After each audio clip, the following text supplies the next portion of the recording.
ಸುಲಭವಾದ ರೀತಿಯಲ್ಲಿ ಇವತ್ತು ವಾತ್ಸಲ್ಯ ಪಾಕಶಾಲೆಯಲ್ಲಿ ಪಾಲಕ್ ರಸನ ಮಾಡೋಣ.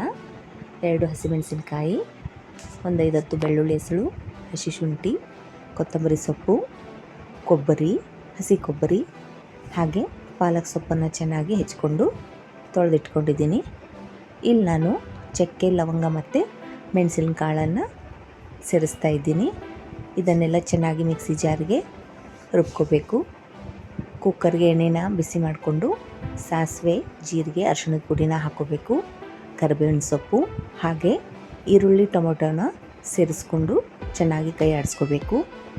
ಇಲ್ಲಿ ನಾವು ಮಾಡಿಟ್ಕೊಂಡಿರೋ ಪಾಲಕ್ ಪೇಸ್ಟ್ನ ಇದಕ್ಕೆ ಸೇರಿಸ್ಕೋಬೇಕು. ನಂತರ ಇದಕ್ಕೆ ರುಚಿಗೆ ತಕ್ಕಷ್ಟು ಉಪ್ಪು, ಸಕ್ಕರೆನ ಹಾಕೋಬೇಕು.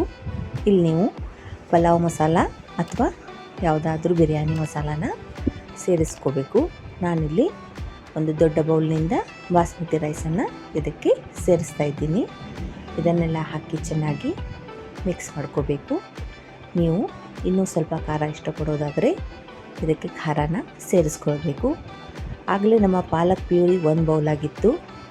ಈಗ 1 ಬೌಲ್ಗೆ ಇನ್ನೊಂದು ಬೌಲು ನೀರನ್ನು ಸೇರಿಸ್ಕೊಂಡು ಎಲ್ಲನ ಚೆನ್ನಾಗಿ ಮಿಕ್ಸ್ ಮಾಡಿಕೊಂಡು ಕುಕ್ಕರ್ಗೆ 3 ವಿಸಿಲನ್ನ ಕೂಗಿಸ್ಕೊಂಡ್ರೆ ಘಮ್ ಘಮಿಸೋ ಪಾಲಕ್ ರೈಸ್ ರೆಡಿ.